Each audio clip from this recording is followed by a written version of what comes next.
This video is sponsored by Loot Crate. Loot Crate is the OG subscription box service that offers you guys a wide variety of customized and seasonal collectible items all in one stylish box. This month we have a special offer for you guys. It is called Loot Anime and their theme is Halloween. So you can expect to find Angel of Death merch, How to Keep a Mummy merch, Mob Psycho 100 merch, and the cream of the crop, the Junji Ito collection, the master of manga horror.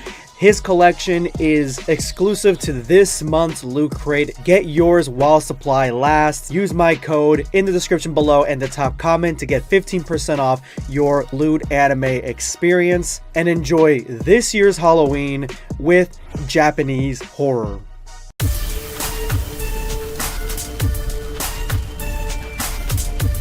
Prepare yourself, Saiyan.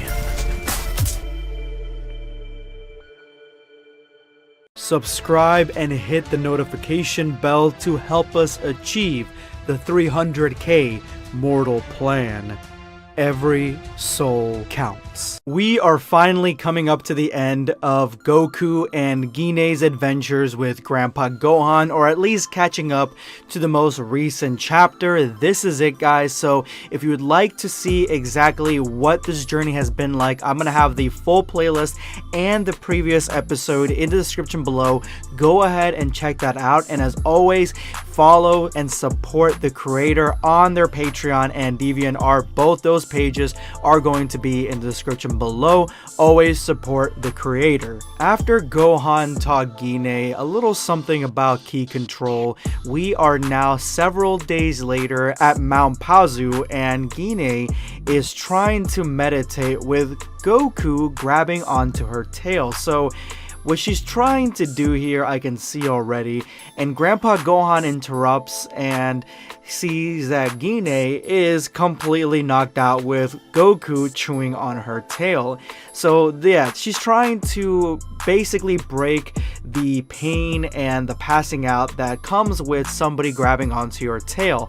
A few Saiyans can do it, Vegeta can do it, and she is trying to break that limiter, because if anybody does grab onto her tail, then it is game over, which honestly, if the tail is that much of a weak spot, then yeah, you should probably learn how to get past this, or honestly just get rid of it, because the power of Oozaru pales in comparison to the power of Super Saiyan, Kaioken, or any of the abilities that Gohan or even Roshi, if she comes into contact with him, can teach her. And as we know from the beginning of Dragon Ball Reboot, she will transform into a Super Saiyan. But I think this scene is pretty cute, especially with Goku donning his vintage "I'm gonna chew on your limbs" technique.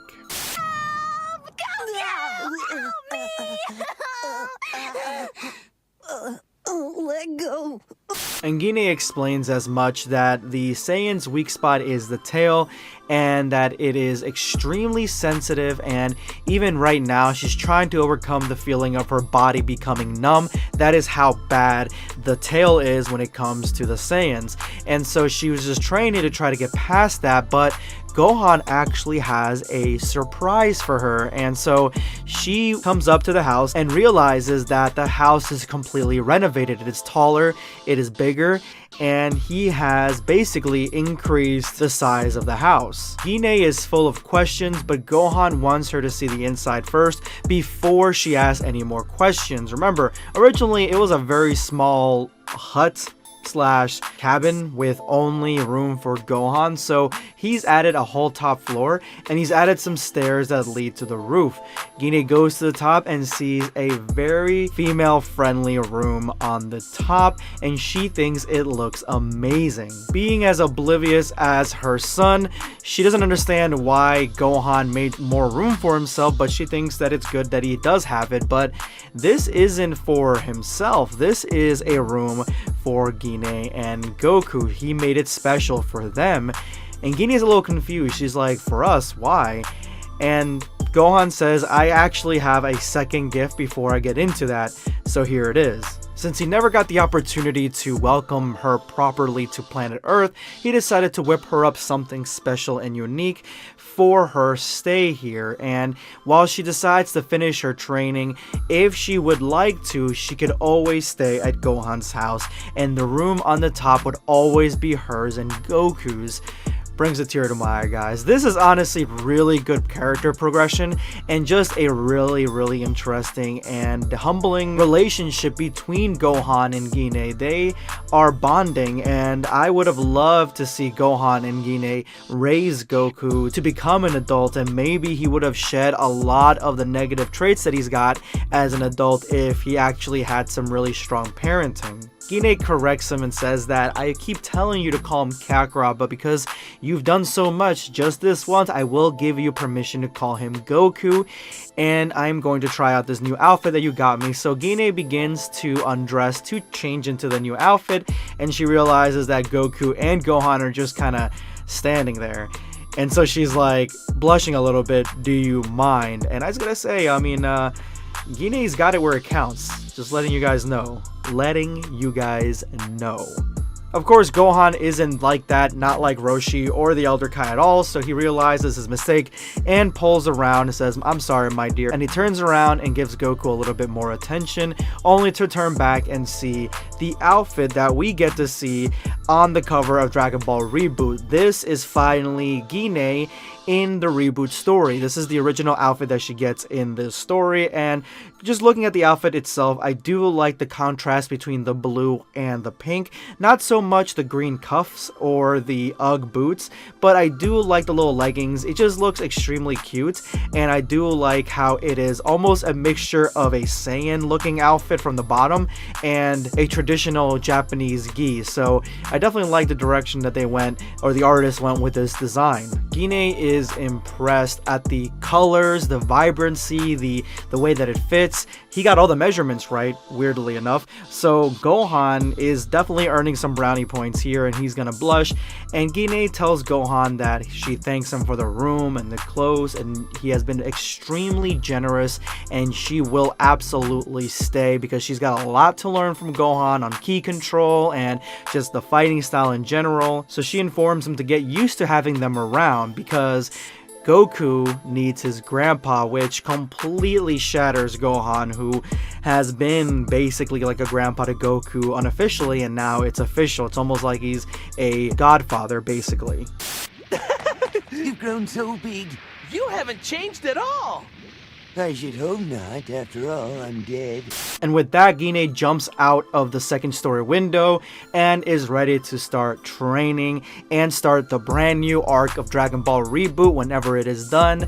That is the end of today's chapter, and I cannot wait to see exactly where this story goes. I have a few more Gine videos that are coming this week, so make sure you stick around for that. Thank you guys so much for supporting the channel and being here till the end of the video. You guys are the motherfucking squad. The winner of today's #end of video squad, the soul that decided to stay till the very end of my previous video and drop #end of video squad on their comment, is going to be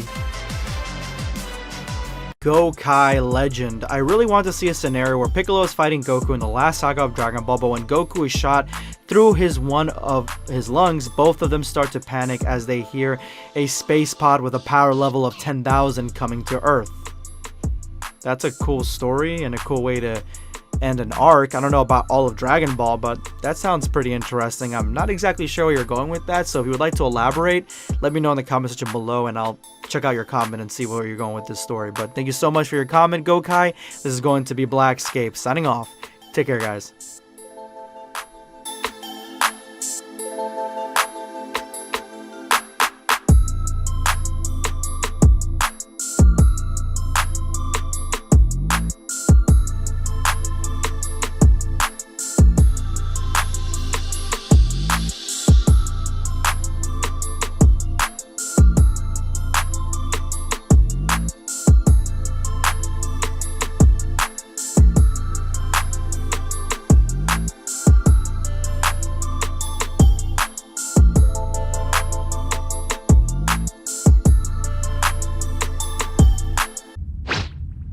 Subscribe for more content. Or perish.